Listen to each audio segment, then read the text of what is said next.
अब बेटा ध्यान से सुनिएगा, यहाँ पर आपका ये है फ्लोटेशन कॉस्ट। देखिए फ्लोटेशन कॉस्ट क्या होती है, जब हम शेयर्स या इशू करते हैं या डिबेंचर्स इशू करते हैं तो बेटा उससे जो हम उसको इशू करने से पहले हमें बहुत सारे खर्चे करने पड़ते हैं, ठीक है। जैसा हमें एडवर्टीज़मेंट देना है उसका ख़र्चा है, प्रोस्पेक्टस प्रिंट करवाना है, प्रिंट करवाने में ख़र्चा आएगा, ब्रोकर्स होते हैं। देखिए याद रखिएगा, शेयर मार्केट में ब्रोकर्स के बिना कोई भी काम नहीं होता, ख़रीदना और बेचना ब्रोकर्स के थ्रू होता है। अंडर राइटर्स भी होते हैं। तो ये वो सारे ख़र्चे हैं जो हमें करने पड़ते हैं और इन सभी ख़र्चों को क्या कहा जाता है, फ्लोटेशन कॉस्ट कहा जाता है। Cost of raising fund, definition बस यही है, अगर एग्ज़ाम में आए तो आप लिखेंगे फ़ंड रेज करने की जो कॉस्ट होती है वो फ्लोटेशन कॉस्ट होती है। फ़ंड रेज करने की जो कॉस्ट होती है वो क्या होती है, फ्लोटेशन कॉस्ट होती है। जैसे एडवर्टीज़मेंट की कॉस्ट, प्रिंटिंग की कॉस्ट। अब सिंपल सा है, जैसे यहाँ पर था कि फाइनेंशियल मैनेजर को वो सोर्स लेना चाहिए जो चीपेस्ट है, इसी तरीके से जिस यहाँ क्या कहा, जिन सिक्योरिटीज़ का मतलब हो गया shares, debentures, firm prefer securities which involve least flotation cost, यानी कि फर्म उन सिक्योरिटीज़ को प्रेफर करती है जिनमें फ्लोटेशन कॉस्ट कम से कम आती है। ठीक है बेटा, ये हो गया। अब बात करते हैं फिक्स्ड ऑपरेटिंग कॉस्ट। देखिए फिक्स कॉस्ट का मतलब होता है वो कॉस्ट जो होनी है, जिसे हम अवॉइड नहीं कर सकते। क्लियर हो गई बात।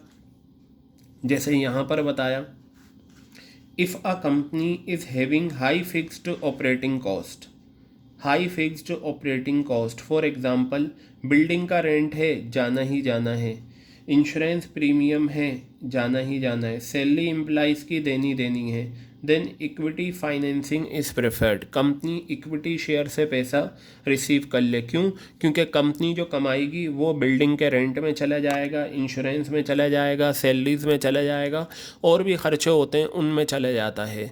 तो फिर ये बताइए, अगर हम ऐसे में डिबेंचर्स से पैसा रिसीव कर लें, डिबेंचर्स पर हमें इंटरेस्ट भी देना होगा और वो कंपलसरी है। अब हम इंटरेस्ट दें या इन खर्चों को पे करें? क्लियर हो गई बात। तो अगर एक कंपनी की ऑपरेटिंग फिक्स कॉस्ट ज़्यादा है तो उस सिचुएशन में कंपनी को क्या करना चाहिए, कंपनी को ये सारे इक्विटी शेयर से पैसा रिसीव करना चाहिए। और अगर कंपनी की ऑपरेटिंग फिक्स कॉस्ट कम है, ऑपरेटिंग फिक्स कॉस्ट क्या है, कम है, तो फिर डेट फाइनेंसिंग इस्तेमाल की जाती है। मतलब कंपनी का कम खर्चा जाता है रेंट में, कम जाता है इंश्योरेंस प्रीमियम में, सैलरीज में, तो बेटा फिर डेट फाइनेंसिंग हमारे लिए बेटर ऑप्शन मानी जाती है। क्लियर हो गई बात ये।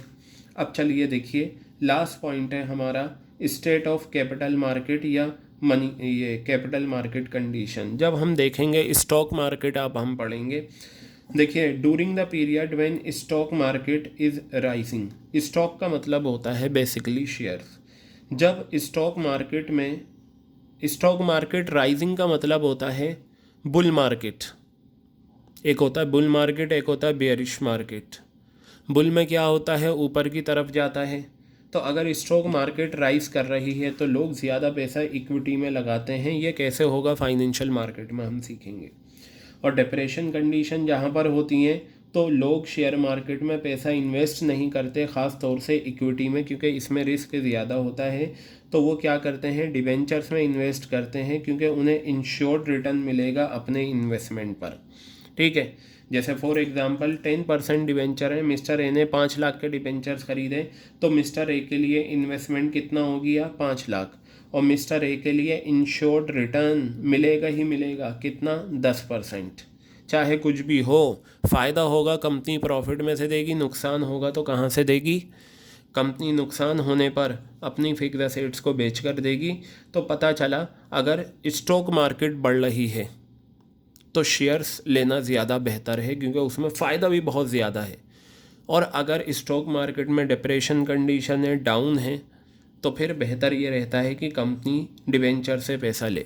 तो बेटा ये था आपका फाइनेंसिंग डिसीजन के 7 पॉइंट्स। फाइनेंस मैनेजर के 2 functions we have completed, number 1 investment decision and number 2 financing decision. This topic finally completed. Financing decision का टॉपिक हमारा कंप्लीट।